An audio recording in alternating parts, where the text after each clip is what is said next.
Alright, hello friends, and welcome back to another exciting episode of Our Life, Beginnings and Always, Baxter's Route. Last episode, we were at the start of this drinks moment. We got to this point where Baxter has invited us out to see some sort of play, or some sort of show, perhaps, and we are currently on our way there, so let's continue. Let's go see what this show is all about. He pictured the place, figuring it'd look classy. Maybe there'd be a band in the corner and elaborately dressed actors right out of an old noir movie. How exciting. You'd get to see the show up close. Baxter drove into the heart of the city, passing by the twinkling lights of the urban night until he pulled into a public parking lot. He switched his phone's map app to walking mode. It's an 8-minute stroll from here, okay? You shrugged, not needing to point out that walking tended to be your main form of transportation anyways. Both of you exited the car, and Baxter made a note of where exactly he was leaving it. Luckily, the lot was well lit and located in a busy area. It'd be hard to miss. He led you across the road and then followed the sidewalk until his phone proclaimed that you had reached the correct building. Baxter got the door for you. Thanks. Of course. Inside, he switched his phone off the map, but continued tapping away at it. Now, where is it? He huffed as he scrolled the screen. You could immediately tell when he found what he was looking for from his reaction. He'd finally relaxed into his normal state of friendly nonchalance. Curious, you poked your head closer to read what it was. It made sense when he saw it was a digital confirmation of his purchased tickets. In front of you was a small line where a man would check tickets before waving people onwards. Baxter slipped into the back, and you waited until it'd be needed. I'm glad we arrived on time. Missing the show was likely the only chance of this event going awry. We'd make it work even if we were late. The other guests in line were dressed to the nines. Some were even in vintage clothes. Baxter's previous advice was correct. The wait wasn't too long. After chatting with Baxter for a moment, it was his turn to show his digital tickets. The usher was young, probably only a few years older than you. The bags around his eyes spoke to the fact that this was nowhere near the start of his day. These are for you and your friend, right? You nodded and took a step next to Baxter, making it clearer that you were here together. Cool. Thanks for coming in. We're thankful for you having us. Baxter shoved his phone into his pocket for good once he got approval. He inspected the two of you and tilted his head to the side. Here's some ground rules before you enter the show. Everyone gets them. He began explaining the guidelines, a succinct list that he'd obviously said hundreds of times before. For the most part, the rules wanted you to act as a polite human being. You could do that. Last, if you want to actually participate in the show, you can take one of these necklaces. He pointed out a box full of glowing jewel necklaces. Each was gaudy enough that anyone wearing one would be noticeable in a crowd. Wearing one of these beauties means that you're a part of the same world as the actors are. No necklace, no participation. The actors will treat you like an invisible audience member. You can still speak out if you're suddenly inspired, but nobody's going to put focus directly on you. Interesting. So, any takers? My pleasure. Okay. Baxter volunteered immediately, and the usher fished a necklace from the box.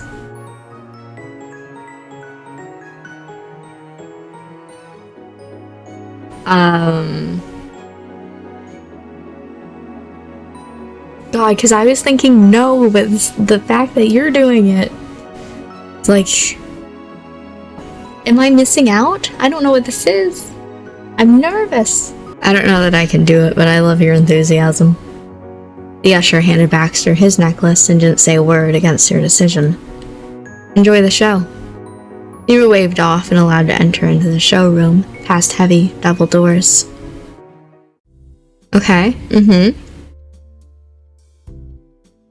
The showroom was a sight to behold. From floor to ceiling, it was lit up, yet none of that was bright enough to be blinding. The bar was full of expensive bottles and gilded engravings. The back had a pit for musicians, large enough for a full band to play. The instruments were already set up.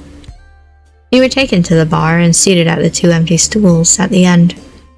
The booths along the walls were already filled with groups of other guests, laughing and clinking glasses. They had a full house. This was a popular event, maybe a bigger deal than what Baxter had presented it as. The ages varied. Some of the crowd was made up of fresh-faced 20-somethings, while others were silver-haired elders. You may have been the youngest in the room. And almost everyone was dressed up. Sequin dresses, fitted suits, and expensive jewelry as far as the eye could see. No broad generalization to be made about the kind of people who would watch a show at a jazz club, other than most of them knew how to dress. The few exceptions in casual clothes stuck out between all the elaborate, well-coiffed looks. That second usher bowed and left you alone, just for a bartender to appear out of nowhere and pick it right up where they left off.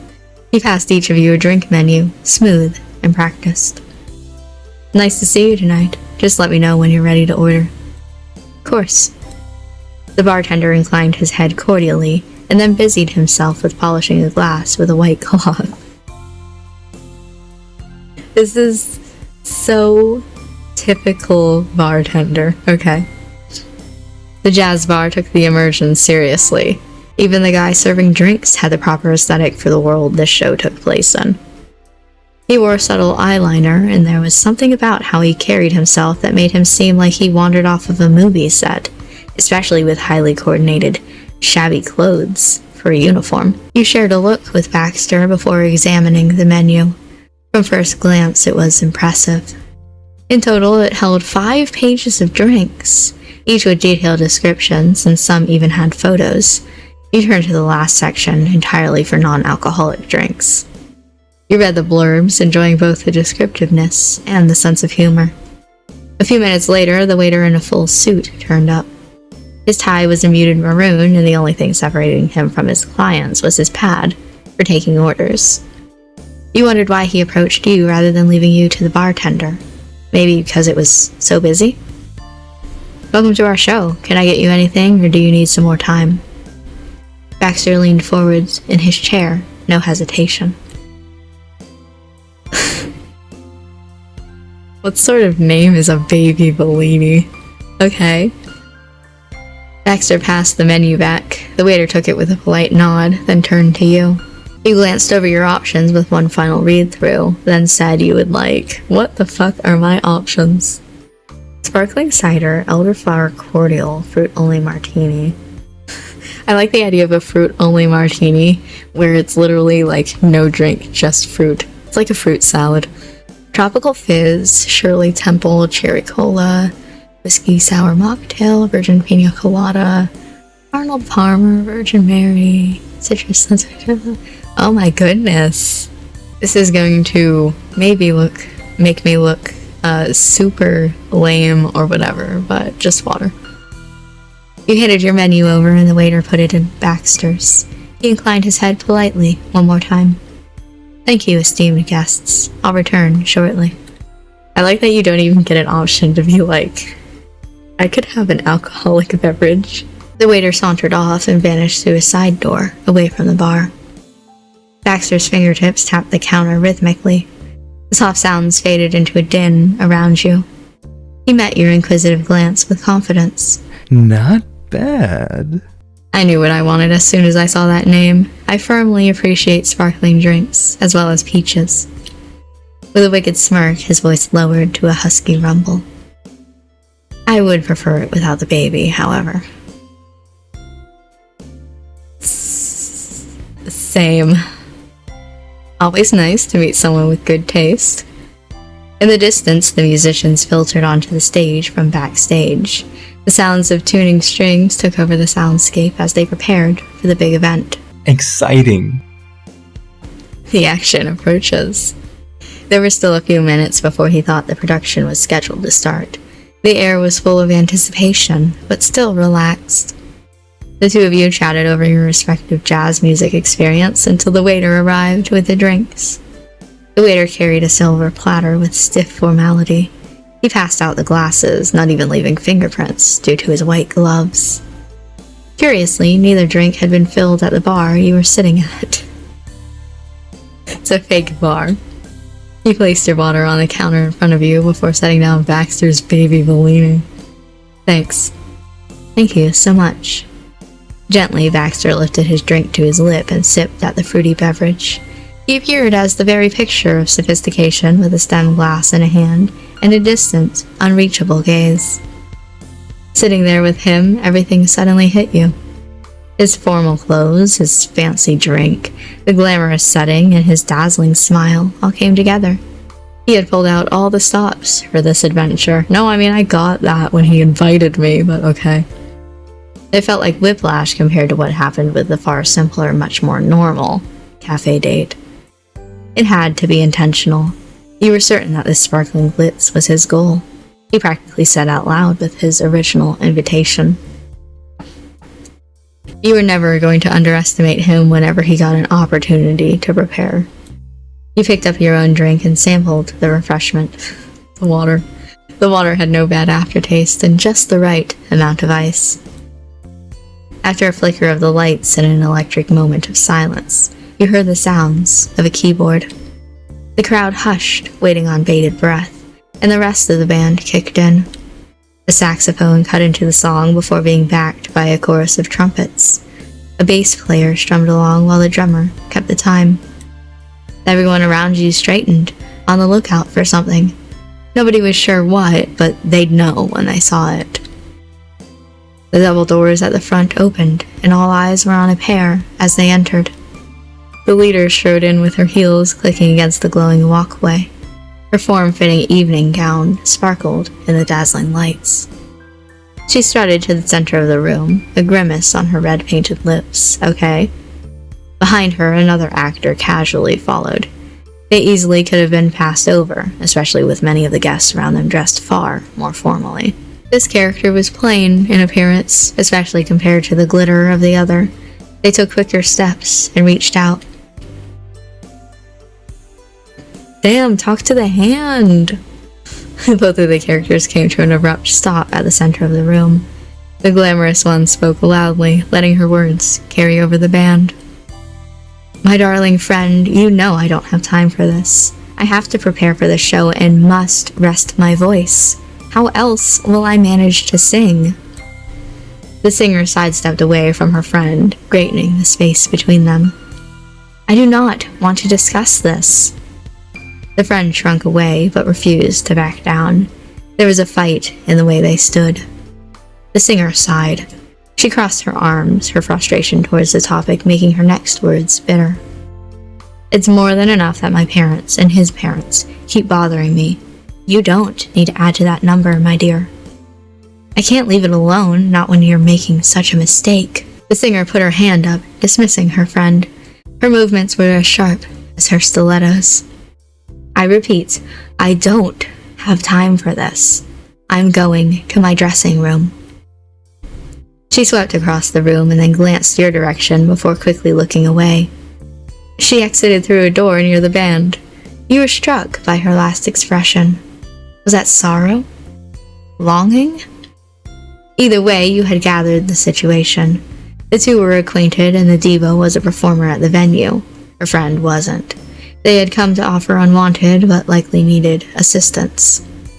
The music slowed down, suddenly somber after the frenetic energy of the singer's outburst. Her friend hadn't moved. They hugged their arms around themselves and slumped in defeat. I like how long this is. Like, we're getting the drama. You were so focused on them that when a voice came right from behind, you almost fell out of your stool. It's like talking to a brick wall, isn't it? You craned your head over to the bartender. He was the same man who had passed you the drink menu. He was still at work, polishing a glass. He was part of the bit all along. That probably wasn't even a real bar. Yet again, their commitment to realism surprised you. The friend took a deep breath before rushing over to the counter. Now that they were closer, you could tell their clenched hands were shaking. They directed a scowl at the bartender in full force. You need to talk to her. Unlike when they had spoken to the singer, these words were bitten out. They weren't as close to the bartender and not willing to allow him the same niceties afforded to their friend. The bartender scoffed in their face. He wasn't any fonder of them, but he was trying to retain an ounce of professional decorum. Raw. Why would I? I've got no attachment to that lady. None of the crowd was buying it. You heard unconvinced snorts throughout the room. And she acted like I wasn't even here besides. She wants the stage, and that's it. All I'm good for is watching her, same as everyone else in the world. He gripped the glass tightly. You could faintly hear the polishing cloth squeak against it. She's not interested in my words, just as she told you. There's no time for that. The friend objected harshly, pointing a finger in the bartender's face. They weren't letting him get away with such a falsehood. She can't admit it because you won't admit it. You make me laugh, kid. The only folks who want us together are you and our parents. He shooed the friend away by flinging his hand through the air. He had the audience captivated, half of them flinching from the gesture. I'm working. Don't block the bar. The friend tossed their hair at him before they skulked away. They waved at a booth of necklace-wearing guests and then slid onto the edge of the cushion. They rolled their eyes and their entire head along with it, intentionally exaggerating, and their new table mates snickered. I don't know how I put up with either of them. You were starting to get the feel for the show. All the actors' behaviors were turned up to 11 for the sake of comedy. And the heart of the story was clear. The venue's singer and its bartender were in love, but wouldn't admit it due to the outside pressure and fear that the other didn't feel the same. A clattering sound brought your attention back to the bartender. He put the glass he had been polishing away. With his hands free, he idly glanced around for his next task. He settled on you and Baxter. Nope, just Baxter. I'm not part of this. Noticing your lack of bling, his piercing gaze fell to Baxter alone. Can I get you a refill, sir? Or a new drink? He leaned over the counter and nodded pointedly at the friend. They blocked their face with their hand and sunk into the booth, trying to escape the stare. One of the guests at their table happened to have a paper fan and held it out to them. They gratefully took it and hid behind it instead. The bartender shook his head, fed up. Baxter, meanwhile, grinned. Gladly. I could use another baby Bellini. Of course, sir. Even while the picture of poise and polite manners, Baxter gave the air of being quite smug over the formal address. The bartender looked around the shelves of the fake bar, but scratched his head. Oh, darn, I'm missing something. I always tell the owner he needs to keep this place better stocked. He grumbled a little more, earnest complaints. Not one to give up, he thought about his options. The crowd tittered with amusement as the friend peeked out with a flush on their cheeks from the other side of the room. If I'm right, there's some in the back. I'll return with your drink soon. Of course, there's no need to hurry. I appreciate it. Baxter lifted his existing baby Bellini with the drama of a supervillain. He wondered if he was being unaware or trying to put on a good show. The bartender threw his cleaning cloth over his shoulder and briskly abandoned his station. He disappeared through the curtained door beside the bar. You guessed that was the real drink station, through there. You noticed the actual waiter bounce from table to table, fulfilling orders, even during the performance. It made sense to keep the supplies somewhere off stage so that the bar could keep putting out drinks no matter what was happening with the story. Without the bartender, you and Baxter had to orient yourselves as to where the action went. Most of the crowd's eyes were away from the tables. The friend character had scrambled out of the booth and paced along the length of the room. They were still troubled and stopped just short of biting their nails. Just as they clasped their hands together, the singer made her reappearance. Music swelled as she sashayed out of her dressing room, once more the center of attention. Her presence spellbound the crowd, instantly taking focus. Ah. The friend cautiously crept up to her, stepping around the tables between them. Feeling refreshed? Of course, darling. I'm a professional. Speaking of professionalism, why didn't you say hi to the bartender earlier? He is here, you know. The singer scoffed, echoing the exact same cadence the bartender had before. They were a perfect match of stubbornness. He doesn't like me. He's made it very clear. He told his parents as much. He told my parents. She struck a defiant pose, sounding utterly disgusted. Who does that? What a cad. Her friends scratched the back of their head. Their face twisted comedically as they chose their words with care. Didn't you tell his parents that you did not like him when they suggested it? I also recall when your parents accused you of being attached to him, you denied it. I don't know how to pronounce that next word. With him in the room. The singer huffed but didn't deny the events. She and the bartender's relationship was messy. Isn't it true that you do like our illustrious bartender? If your foolish parents hadn't meddled, you would be all over each other by now. Damn. The singer let out a deliberate, prideful laugh. It was dark and barely concealing the very real hurt. Do not even pretend. He doesn't care for me, and I don't care for him. She cast her gaze over the pockets of attendees gathered around her and spread her arms wide. I bet everyone in this room heard him bad-mouthing me as soon as I left. Didn't you? I'm not part of this. This is funny though. I could be like,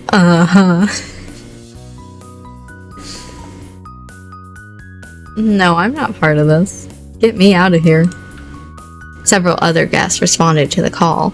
Some were casual, but others with necklaces got very into it. He's jealous, you're a star! See? But have you seen his heart eyes for you? Oh. Sounds like you need to get your eyes checked. That's a death glare. All in all, the crowd seemed to go half and half between backing the singer and arguing with her. When the room finally settled and the singer had passed along a few more barbs about the bartender, the friend slung an arm around her. Can't you please hear me out? The singer groaned and shrugged out of her friend's embrace. She backed up with a frown. I need a drink. I wonder where you're gonna get the drink from. She spun to face the bar before thinking better of it. Apparently, she didn't need a drink that badly. Not here, of course. I have standards. Oof. The sole of her shoe tapped on the floor. She needed action to deal with all that restless energy. I believe this counts as an emergency. Please hold. I need to fetch my crisis bottle from my purse. She stuck her nose high in the air and swanned off to her dressing room once more. Her friend stood there, alone, in the center of the room. The decrescendo of music made the room quiet. In the distance, a door slammed. The diva reached her room. Her abandoned friend visibly winced at the anger of the noise. They closed their eyes and mentally counted to 10. Slowly, their stance unwound as they forced themselves to relax. They glanced furtively to the left, and then to the right. Okay. The last actor left spoke to the entire room, projecting their voice loudly. While they're gone, does anyone have any ideas to get those two to admit their actual feelings? It has been weeks of me putting up with their arguments. I'm sorry to say it, but I'm plumb out of ideas. People began to shout things out or whisper amongst groups. The friend listened attentively, as if one suggestion might hold the key of their very survival. Not all of the ideas were positive, or even workable plans. Just give up. I'm too stubborn for that. They aren't getting out of this that easily. Lock them in the back room together until they confess. I tried that last week. My friend knows how to pick the lock. Damn. Try making the bartender jealous. Set her up with someone else. I'll do it. Wait. Aha! The friends spied a vase full of flowers on a table near the back. They scrambled to collect them into a bouquet. Are you... okay. These should work. The flowers can be given to our singer in celebration to her performance. If she thinks they're from the bartender... maybe... This new electric smile on their face contrasted their previous expression. For a moment, though, they faltered. But I can't give these to her. She'll know immediately that they weren't from the bartender. Would anyone else be willing to help out? I know those two aren't giving the best impression, but when they aren't trying to prove each other wrong, they're very cute together. They searched through the crowd, brow furrowed. Please? After no one else stepped forward, Baxter lifted his hand politely. I can do that. Thank you. The friend bounced over to Baxter and passed him the bouquet.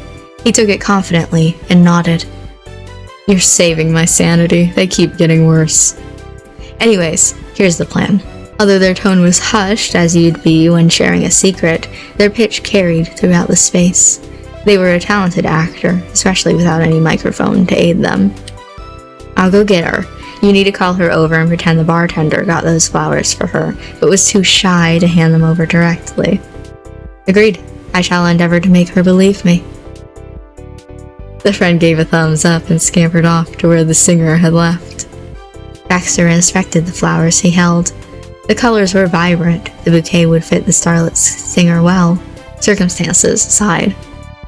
A familiar smirk appeared on his lips. He delicately stroked a petal with the back of a knuckle. His voice was low and in your ear. You know. This is unlikely to work, but I do admire the friend's effort.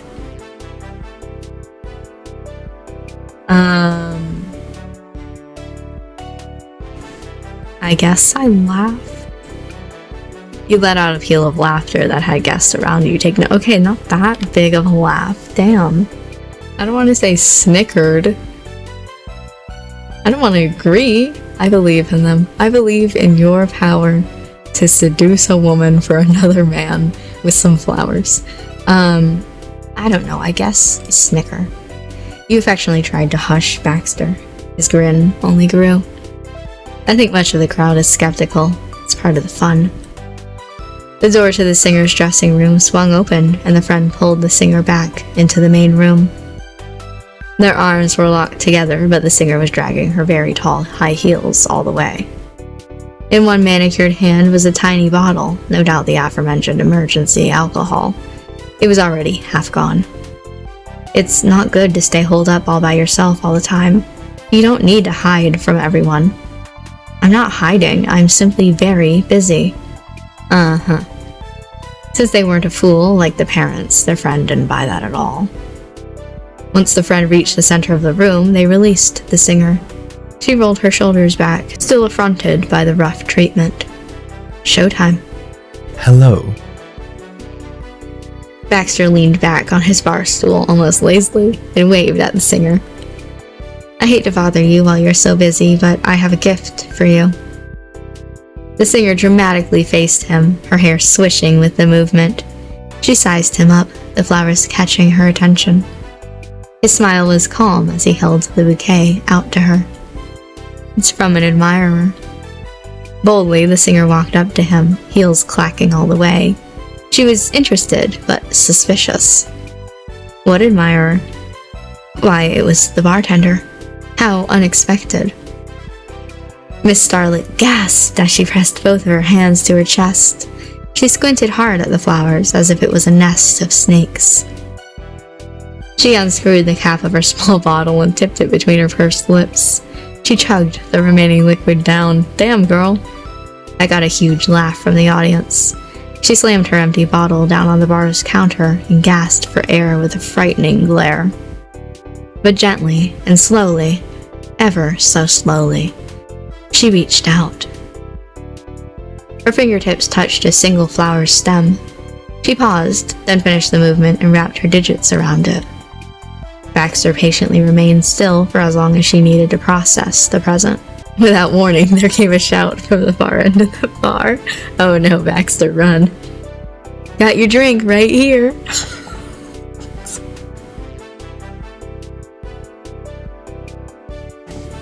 That's so fucked, Baxter. You're never gonna be able to return to this bar ever again.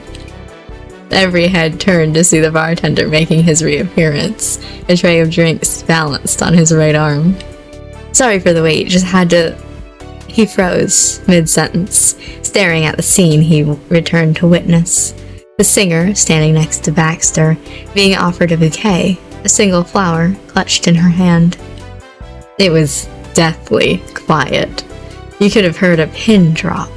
Even the band had stopped playing, until she screamed. Suddenly, the singer let out a mortified shriek. She flung the preferred flower and bolted, beating a frantic, desperate escape. Damn, okay, Baxter, didn't know you were that ugly. She careened around the corner, and then slam. The deafening sound of a door being rammed shut. Another awful silence formed. Having remained frozen when the singer fled, the bartender's attention returned to where you and Baxter were at the bar. His eyes were drilling holes into Baxter, his glare darting between his face and the remains of the bouquet, which he was still holding. He'd been caught red-handed, literally, on account of the roses. It was unspeakably awkward. Even though your brain was screaming, "It's not real!" you couldn't help but be swept up in the overwhelming sense of unease filling the room. Slowly, the bartender marched over to the counter, his footsteps weighty and full of intent. He firmly set down the tray of drinks. The glasses rattled angrily, but not a drop was spilled. Then he cocked his hip and folded his muscular arms, striking a pose which felt almost threatening, and bristled with suspicion. "Well, I see how it is." He flicked a finger up and down, sizing Baxter up with it. So this piano-headed chump is who I'm losing to. Really? The rather silly epithet got a fair number of titters from the audience, but the bartender wasn't laughing. He made a bitter sound at the back of his throat and shook his head. He muttered angrily under his breath. "Shoulda known." "Wait!" A cry came from the other side of the room. The mutual friend, face distraught, was bustling their way over, limbs flapping with panic. "I can explain. It's all a misunderstanding. What I'm trying to say is..." Stumbling over their own words, the friend attempted to lay out the situation. The flowers were all a part of a plan to get the singer to admit her own feelings. As the friend nervously rambled, Baxter placed the bouquet down on the counter cautiously but firmly. Then he threaded his fingers together in a silent promise to swear off the florals. At first you weren't convinced it would work. The bartender's expression was thunderous as a summer rain cloud. His brows were set in a 90-degree angle, stern as steel. But as some of the other patrons began to chime in with words of confirmation, his dark countenance began to clear. A number of emotions melted into each other on his face. Anger became confusion, confusion became understanding, and understanding became acceptance. He let out a long, tired sigh and unfolded his arms. Okay, I hear ya. You were only trying to help. I'm sorry." He directed this apology to Baxter. "I shouldn't have gotten angry. There's nothing wrong with your hair, don't worry. I saw you holding those flowers and lost my cool." He chuckled bleakly. "That's on me. I'm the problem here." At this, he hung his head and slouched where he stood. Can't believe she'd run away like that, screaming as if she'd seen a ghost, like I was the worst thing in the world. Is it really that awful being around me? Am I really that bad? His voice was thick with emotion, pain behind every word. There was barely a dry eye in the whole building. A chorus of sympathy rose up from the people around you, sounds of comfort and encouragement in equal measure. The tender walked behind his bar and came to rest his palms flat on the counter, his thick arms spread wide. "I wish I knew what to do, you know? If only there was something. Anything." It was a frank admission laden heavy with resignation. He bowed his head again and was silent. There was a pointed pause. Into it, you heard Baxter gently clear his throat. "Haven't you done enough?" Honestly. If you'll permit me to say, it can be hard to know what to do in these kinds of situations, but the important thing is that it's making you unhappy. Once you realize that, it should be obvious what not to continue doing. Dancing around your feelings like this will only lead further and further from what you want, so why stick to the same old tune? The bartender gradually lifted his face to peer up at Baxter with an inscrutable expression. If you like the charming singer, then what could you ever have to gain by insisting otherwise? You don't need to propose or anything equally drastic, but why push her away when all you want is to get closer? His voice gained a faint, lilting cadence, almost as if he was a singer too, before it tapered away to nothing. On the countertop, he saw the bartender clench a fist. You got me pegged. You and everyone else in this joint. So I like her already. What good is that? She thinks I'm a joke. She wouldn't be seen dead with someone like me. We all know that too. You saw what just happened. Am I supposed to make myself look like an idiot? Waltz on over and tell her we should be pals? I'd straight up be begging to be laughed at. I couldn't take it. Not from her.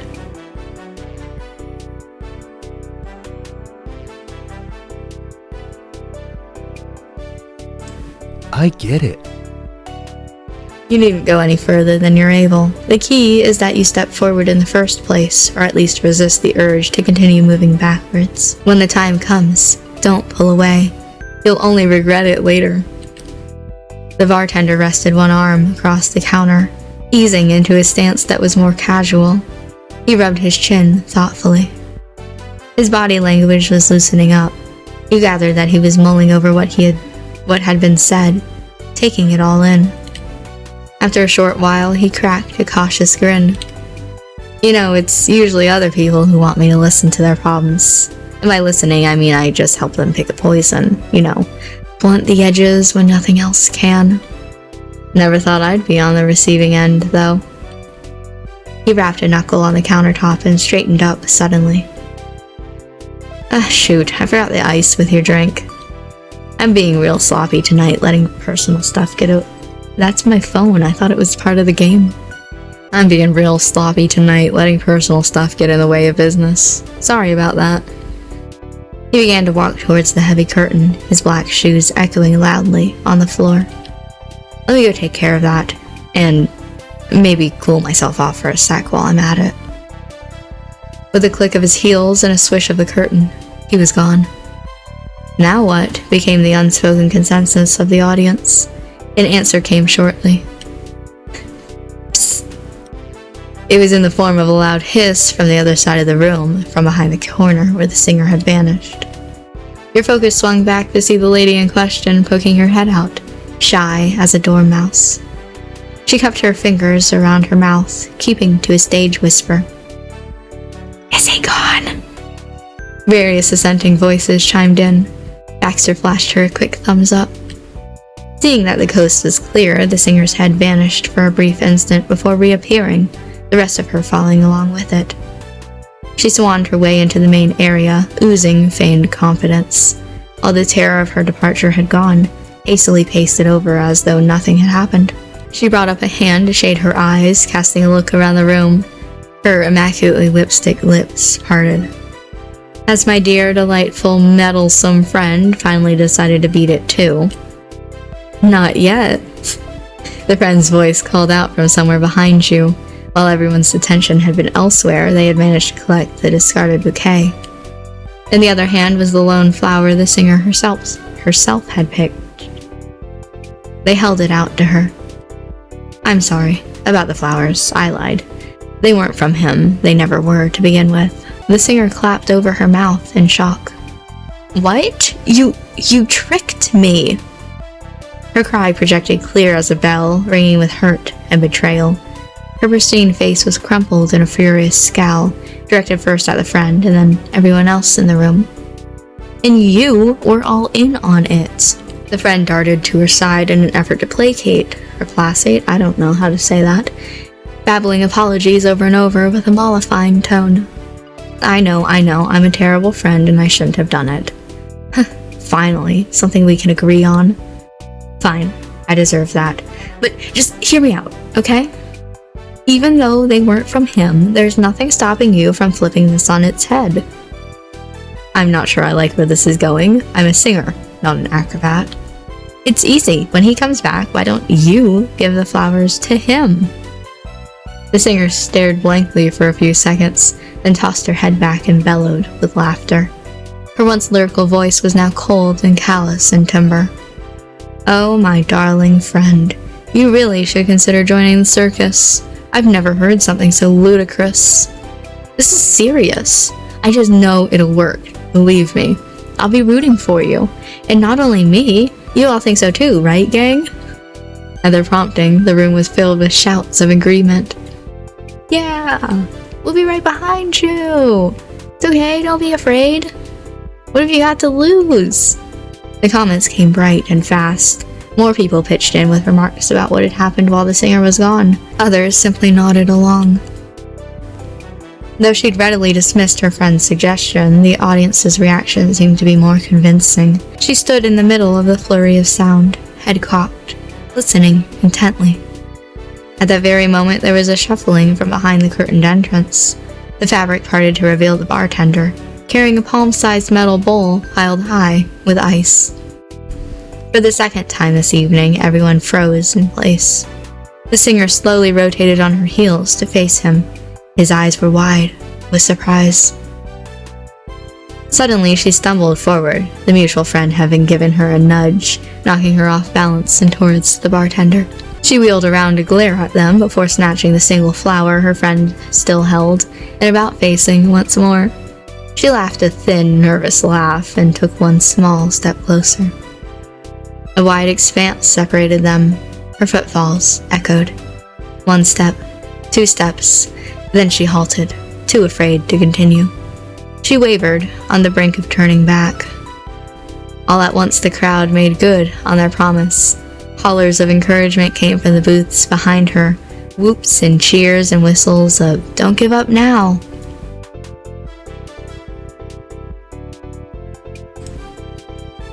Once again, the singer crept across the room as though expecting to be attacked at any moment. The bartender was a statue, watching motionless. Inch by inch, the distance closed. When only a few feet remained to separate them, the singer paused. She cast an anxious look from her target to where you and Baxter were sitting. At your side, Baxter smiled and inclined his head in a nod. He followed suit, giving her 2 thumbs up and a big grin. What are you waiting for? With the poise and slowness of a puppet yanked on strings, she extended her arm. The flower gleamed in the dim light of the bar, a flush of red hanging in the air between them. The bloom was fragile, frail, vulnerable, like a naked, helpless heart offered up in prayer. Everyone in the room held their breath. The two held each other's gaze, neither speaking a word. He knew, and she knew. This time, it was real. The bartender silently placed the bowl of ice down on the bar, a moment of choice, a crossroads. Then he walked over and stretched out his fingers. He caressed the petals of the single rose, light as a feather. And then, he crushed it in his palm. He placed his fingers over hers and gently lifted the flower free. He had accepted. The response was immediate. The space exploded with applause, cries of delight coming from all and sundry. The friend jumped up and down on the spot, suppressing a squeal. High fives were exchanged. There were wolf whistles and roars of approval. Baxter and you shared a look of silent satisfaction. Amid the jubilation, the bartender returned to the counter to retrieve the bowl of ice. Maybe it was a metaphor. The winter cold swapped for the first blooms of spring.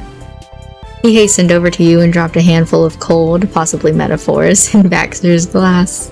He parted again with a wink. After that first climactic moment, the remainder of the story barreled ahead. No sooner had the lovers begun to open up to one another than further complications reared their heads. First came the parents, who had always claimed the two were fated. They were keen to seal the match and win the satisfaction of lording it over everyone. Nobody could bear the thought of granting them the satisfaction, and so began the elaborate schemes to keep the two families out of the loop. Tragedy devolved into farce. At every step, the audience had a part to play. One scene saw a group of patrons acting as a diversion, keeping one of the parents occupied while the lovers made their escape. In another, Baxter was recruited to slide secret notes along the bar while nobody was looking. Even the band got to help, swapping one song in the program for another without warning. The singer's defiant aria transmuted into one of passionate, heartfelt longing. It was a flurry, the characters coming and going with a chaotic energy you normally could only see at a distance on a stage. And all throughout the carefully coordinated mayhem, the actual waiter diligently continued to cater to the patrons, serving more drinks, clearing tables, and lighting candles. He ducked and weaved between chairs and bar stools and the other characters, sometimes even participating in the action, but normally fading into the background. At one point, the singer and he had almost collided. It would have sent a particularly hefty tray flying, but it was all part of the performance, and they both expertly caught the glasses before they fell, to loud approbation from the audience. The journey was precarious, full of twists and turns, but with everyone's help, the protagonists were finally able to face their feelings for each other. Hardly anyone could have resisted getting caught up in it. When the confession came at last, a deafening cheer went up. The two shared a kiss, and the room was plunged into darkness. The band struck up a lively tune, and when the lights came back on, all the actors took their bows to well-earned applause that seemed to last for hours. Finally, the floor cleared, and the lamps dimmed to their usual twilight. It was finished. Love had triumphed, at least for one night. With that show over, things wound down for the evening. There were no more performances booked, although it was still a good while until closing. People could enjoy the room as a normal bar. The band continued to play, and patrons milled about with their drinks. Some people were animatedly discussing the performance you'd just seen. The atmosphere was convivial. Convivial? I don't know. Baxter let out a contented sigh and fiddled absent-mindedly with his second baby Bellini. He barely touched it since it arrived. Seeing that you were aimlessly looking around, he caught your eye with a tilt of the head and a quirk of his brow. What do you think? Was the show to your liking? I'm all ears. And you can be honest, it can be a lot to take in.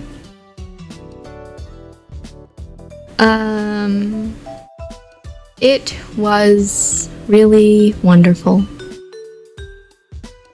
It was also kind of fun, but it was good. I'm glad to hear that. They put a lot of effort into their craft. The dedication to entertainment is commendable. You might be interested to know the shows aren't always like this. They have quite a wide selection of different genres. The murder mysteries are always popular, but I wasn't sure how you'd feel about an interactive performance with the capacity for violence. Those can get rather intense, to say the least. Even the play we just saw was rarely performed the same way twice. As far as I've heard, they often chop and change the premise, shuffling the characters and events around as needed. You recall the ever-suffering friend, desperate to help the fated couple find love. Well, some nights it's they who charms the heart of the singer, or the bartender. In that situation, the third party is instead refusing their help out of kindness, not wanting to get in the way of their own possible romance. Sometimes the characters' families detest one another, Romeo and Juliet style. On those nights, the singer and the bartender dislike each other too, but pretend to fall in love in order to spite their own parents. And then, of course, it happens for real.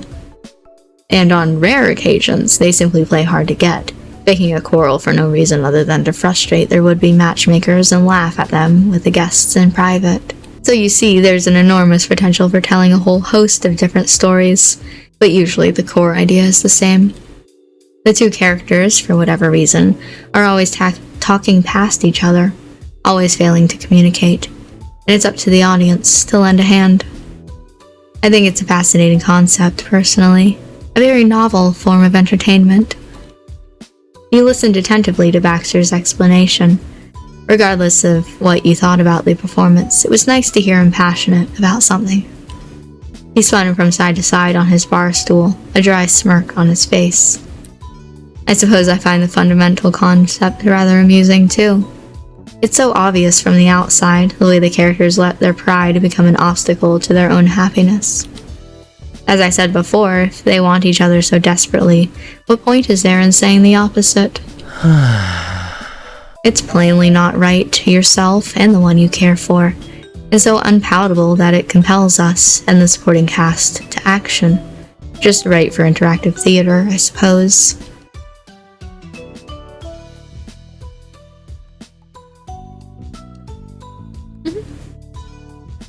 Being honest with yourself is a choice, and so is being dishonest. We're of one mind on the subject, then. Knowing where you stand with yourself is the first step to relating to other people. Eventually, a little voice in the back of your head prompted you to speak again. Thanks for the tickets, and the ride, and everything, pretty much. You know how to treat a date. It honestly surprised you that Baxter had been able to get seats at such short notice. It seemed like the place was pretty popular. The performance you'd watched had been a full house. Unable to hide your curiosity, you put the question to the man himself. Where exactly did you get the tickets for this? Instantly, Baxter's face tensed, his easygoing smile losing some of its effortlessness and tugging down at the corners. That, of course. He crossed his arms in a way that struck you as mildly defensive. Maybe you remember the friends of my parents, the ones I visited recently. Well, it just so happens that they're in the performance business. Theater, ballet, musicals, all kinds of productions. They specialize in large-scale events of that nature. This venue isn't one of theirs, but they were able to pull up some strings on my behalf. Of course. It's a question of knowing the right people who know the right people. We could have even had the full backstage access with the main cast if I'd asked. As it was, we were singled out for some special attention during the show on account of being seated at the bar. I'll have to remember to thank them for that. I'm sure they'd be pleased to know that our date went well, too. You couldn't help it. Your eyes widened a little. You hadn't figured that Baxter would have had that kind of pull. No, I mean, probably. Seeing your response, Baxter's features chilled further, his brows knitting together. He shrugged his shoulders in a sigh. Truthfully, I do try not to lean on that kind of thing too much, if you can believe me. I appreciate it might not look like it now. You could say it's a means for me to preserve my sense of independence. It's easy to be popular if you can foot the bill, and I don't want that to be what draws others to me. But after all that, here I am, leaning on the same old crutch. Nothing has changed since I was 6. How quaint. How wonderful. How truly excellent. As he rambled on, Baxter was speaking more and more inwardly, his tone increasingly acrid. Is this really any better than yesterday? What have I achieved? Oh my god, dude. You could only sit and listen as the brief tirade continued. Had Baxter been sitting on this ever since the coffee shop? It was true, he hadn't come across as satisfied by reassurances, only by a second chance. But if you'd known it'd only make him feel worse, you wouldn't have let it get this far. Baxter managed to snap out of his train of thought, his attention returning to you. He looked rather sheepish. Forgive me. Perhaps it would be best to call it a night. I wouldn't want to sour the evening after such a charming showing. He swiftly rose from the bar stool, mind made up. You didn't stop him. Attempting the conversation in a public place wasn't a wise plan. Instead, you hurried to follow. Crossing the floor towards the exit, you passed the bartender and a few other cast members. You quickly expressed your appreciation to them and got cheery waves and thanks in return. Sounds and colors became a blur, and before long you had stepped out into the street. Baxter was already a few paces down the block, heading for his car, but he stopped for you to catch up. You exchanged a few pleasantries on the journey home, but nothing too involved. Baxter was making an effort to keep the conversation light, just as he promised. He really didn't want to leave a bad impression, that much was clear. You used the time and the space between sentences to mull things over. There was something that needed to be done, but you couldn't figure out what you could say. In your imagined scenarios, it all would end the same way, with him appreciating the sentiment while not believing. It was hard to think clearly. Your head was full of the smell of fake cocktails and snatches of remembered music, like the show and your life blending together in the shake of a mixer. You sank down into the soft leather of the car seat and let the images wash over you in waves. The stars were winking playfully overhead as you arrived back in your own neighborhood. The moon was a yellow lantern, floating up high. You stepped out of Baxter's car and a sea breeze danced across your cheeks. After the summer heat of the daytime, it was cool and refreshing, like the first sharp sip of an iced drink. Baxter escorted you to the front door. He was, as ever, determined to be a gentleman. The deliberateness of it gave you pause in a way that it hadn't until now. He lifted the corners of his mouth and his eyes wrinkled. A perfectly arranged smile. Good night. I had a wonderful time. The manner he said it made it sound less like he was expressing his feelings and more like he was stating a want, as if he was determined that it should be true. Ever since his dip in mood at the end of the event, your mind had been filled with thoughts that you couldn't quite grasp hold of. Those questions pressed against you incessantly. Why was he still beating himself up over what happened yesterday? Why did he seem so unlike himself before you left the bar? What was going on in that head of his right now? Having bid you farewell, Baxter moved to leave. There was a priority in making himself scarce. In his eyes, there was something like tiredness, something like fear. The prospect of some other sudden indignity rearing its head was too much for him to bear. He'd lost the chance to save face entirely in front of you by now. Best to cut things off at the roots. To see him like that tugged at your chest. You can accept him going back to that empty house to wallow in frustration. But what could you do? Your mouth opened without anything to fill it, but the words somehow came anyway. Do you want to come inside? Things couldn't end here, that much was certain. What you needed was more time. Baxter paused. Having turned to go, the far side of him was in shadow. As he slowly swiveled back to you and the light caught his face once more, his expression was conflicted. It held surprise, confusion, and no small amount of intrigue. His lips parted as if to speak, but his brow furrowed, and he closed his mouth again without a sound. He evidently had no idea where the present moment was leading.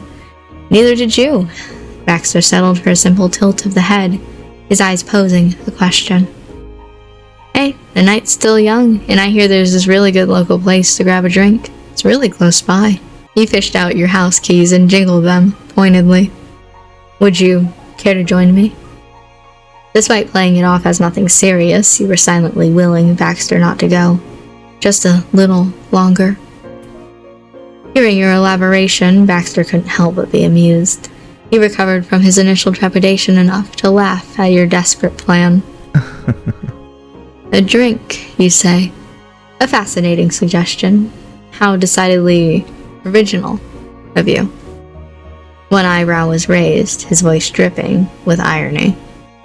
You schooled your expression, the picture of innocence. Whatever could he be implying? There was nothing the least bit absurd about this request. Baxter's features relaxed into a look of fond regard as his eyes searched your face for a moment. One hand was tucked casually into his back pocket. Though some of the tension appeared to be gone, his stance was still one of indecision. Contemplation. For some reason, your imagination conjured up a vision of him at a woodland crossroads, standing just as he was now, carefully weighing which way to go. At this point, you felt as though you could guess the thought process he was going through, even if he wasn't saying it out loud. For Baxter, it was all a question of the inevitable outcome. When everything was over and he looked back on this moment, how would he best like to remember it? Should he end things here and avoid any further mishaps? Or should the night continue with the accompanying risk of additional regrets? Baxter didn't only aim to make the most of his time by doing what he liked, but by meticulously crafting the experiences and emotions he'd have. He sighed inwardly, recalling simpler times. If only it were another case of which frozen dessert to pick from an ice cream truck. At length, his mind was made up.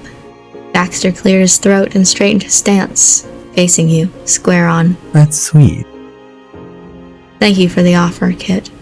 It's kind of you to be so generous with your time. I should like to take up that suggestion if it's no inconvenience. A drink would be lovely. A rush of relief hit. Thank goodness. You still had a chance to turn things around. He likely had a similar thought, though your ideas on what would achieve that were certainly different. Flashing a cheerful smile, you unlocked your front door and led the way inside. Baxter dutifully followed, pausing only to wipe his shoes on the doormat, just as Ma would want. All the lights were on in the living room, and there was a brief flash of panic at the prospect that you lured Baxter into a run-in with your family at the worst possible time. As luck would have it, when you poked your head around the doorway, the room was empty. You couldn't hear movement. You were alone, for now. So you gestured for Baxter to sit down and make himself comfortable. He graciously accepted the invitation. Rather than crash on the couch, he sauntered over to the table and pulled up a chair, prim and proper to the last. Having gotten this far, you willed the hostly components of your brain into motion. After seeing a professional like the bartender at work, you had some standards to live up to. First things first, the technical reason for why you'd invited him. What do you want to drink? We have juice, milk, other things. Just water, please. I don't have the appetite for much else right now.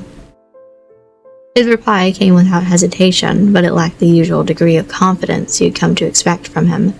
The sound of it spoke volumes. While nobody could go as far as to call him fragile, there was no denying that Baxter was a long way from his usual bold self. Gotcha.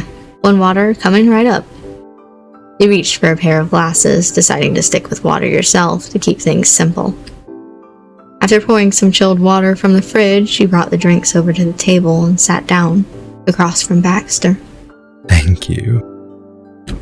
Baxter sipped his water quietly, then placed it back down in front of him.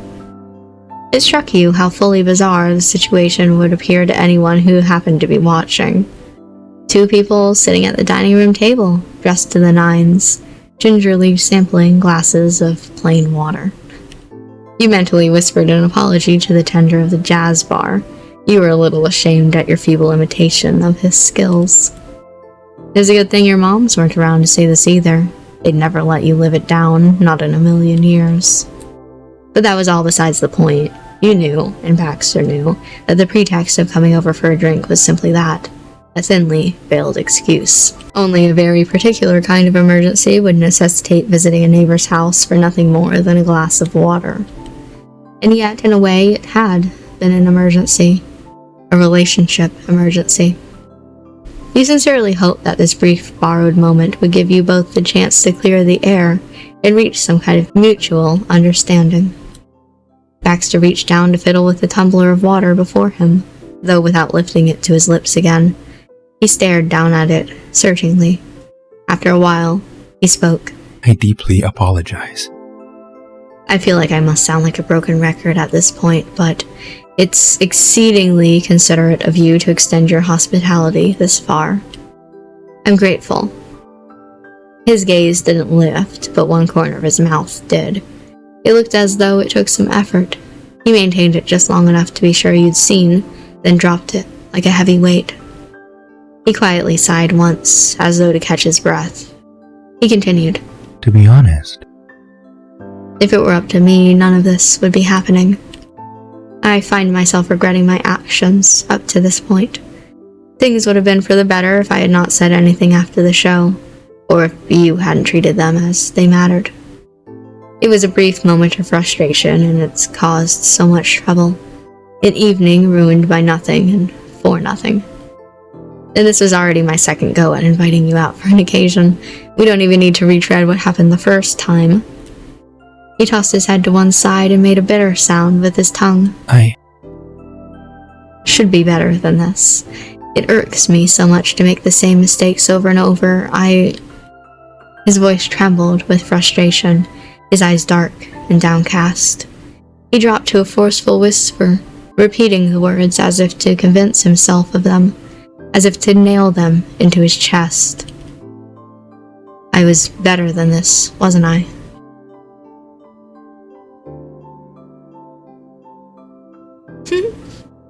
You're acting like the characters in the show, you know. I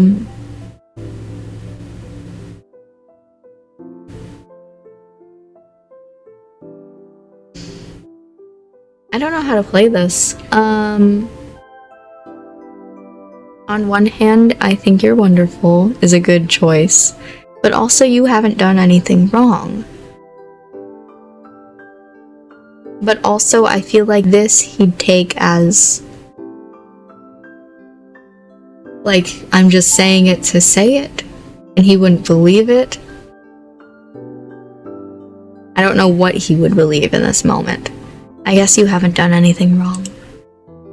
You willed yourself to certainty. There was no room for equivocation. It's a terrible way to deal with emotions. Snack? You shouldn't bottle that kind of thing up and hide it from everyone.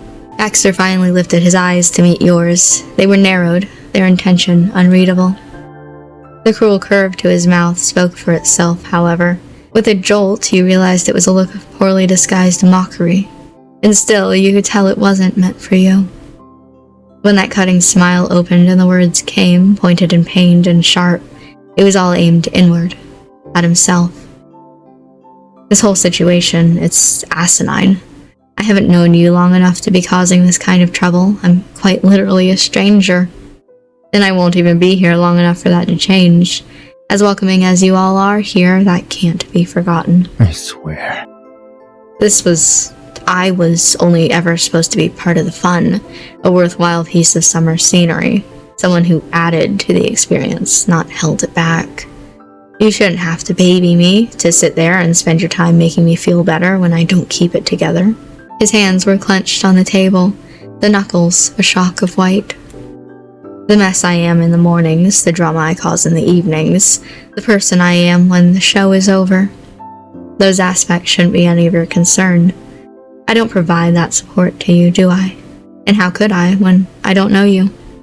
No, it's not fair to make you worried, or worse, guilty over what happens to me. What matters is that when we're together is for the pleasant parts of existence. The less ideal shades of life can be managed separately. He slumped back a little in his chair, the power having gone out of his voice. That's all I wanted. The blood was still pounding in your ears. Witnessing Baxter like this, as you'd never seen him before, was equal parts exhilarating and shocking. His inner conflict now an exposed wire. How many times had you sat across from him these past few days? And how was it that you'd only now felt like you were truly seeing the person in the chair opposite? You took a moment to process your thoughts, steady your breathing. Here, at last, was the crux of the matter. It was clear that when Baxter came to Sunset Bird, he had set himself a series of rules. Rules about how much to involve himself, how much of an impact to make. Like the tourist concept of leave only footprints behind, but taken to the extreme. There wasn't space for him to be complicated, to have negative emotions, to show different sides of him to anyone. To do so would be a dereliction of duty. You weren't going to criticize him wanting his privacy. It was important to him, and you respected that.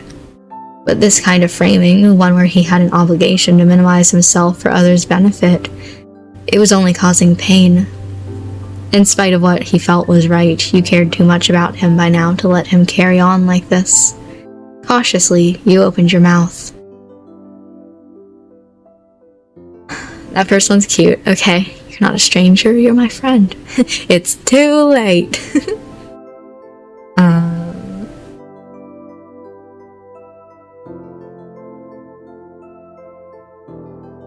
I think I like the first one the best. I like this one as a threat, but I don't think that it would be taken as a true threat. It's a threat. And I like this one as well. But I think this one's the best.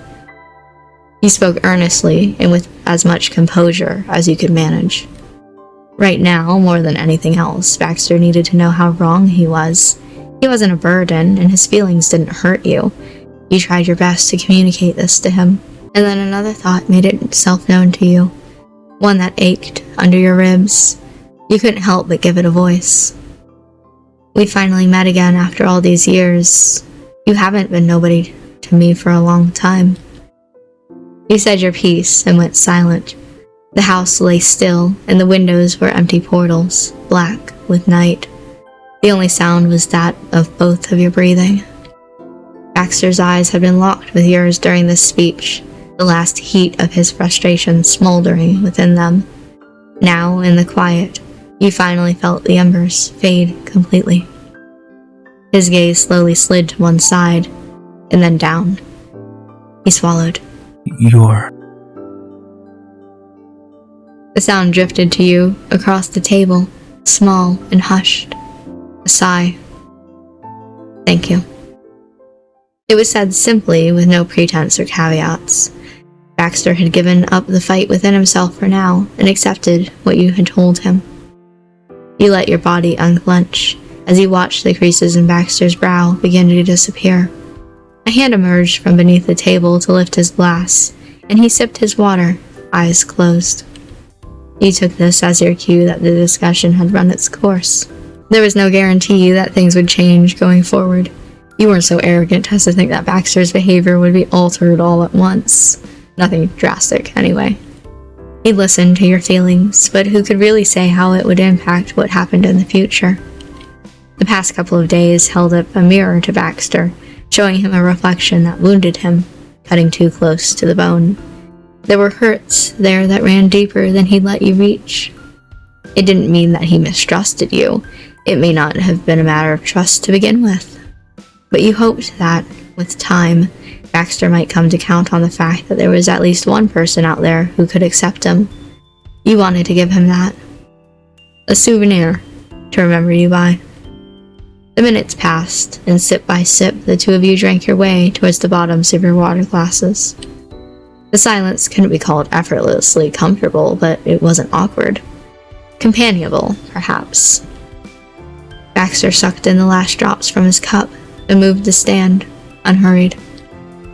Thank you, again. That was refreshing, both the water and the conversation. Still, I should be going. He was matter of fact, with an air of calm finality. You weren't able to disagree. You nodded and rose in parallel, moving to take the glasses back over to the kitchen. You managed what you had set out to achieve. It was all right to let things end here for the time being. The night had spun around your way, and hopefully Baxter could see it as positive when he reflected on it. You walked with him across the living room to the front door. With his back to you, you heard him begin to say something. I appreciate the understanding. Sure. Or taking the time to discuss this with me. For listening in spite of, well. He gestured to himself, the meaning clear. Before you could tell him not to mention it, he reached the front door and came to face you. There was a mischievous grin on his face. You welcomed it like an old friend. But now, since the final act is over, how would we rate this event? I sincerely hope that it was acceptable on the whole. The question had a laugh to it, and underneath there was the faintest hint of that self-mockery from before. But now it was toothless, empty of malice, and entirely in good humor. You couldn't help but snort a laugh, unrestrained and affectionate. Oh, Baxter. How quickly he recovered his footing. Don't worry, it's a solid hit with the judges. You haven't lost your touch. I had a good time. Thanks for a fun evening out. And for stopping by, too. My pleasure. Don't mention it. Good night, Kit.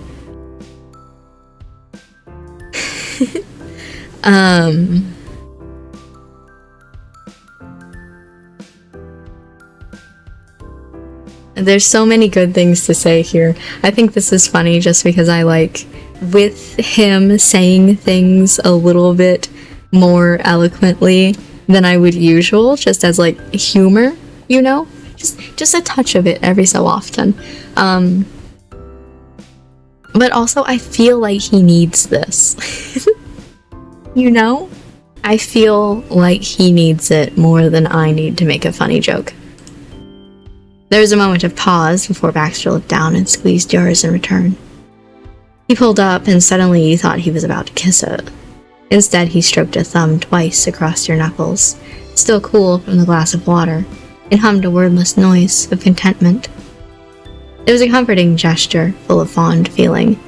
You stood like that for a while, not speaking. Baxter liked you. Ew. Even if he didn't want you to know him, you were sure of that much. And then he made good on his promise to depart. Baxter stepped out into the dark night, The door shut behind him, and the long day came to a close along with it. When he was gone, you remained in the entryway for a while, lost in thought. You'd see him again, perhaps tomorrow, perhaps not.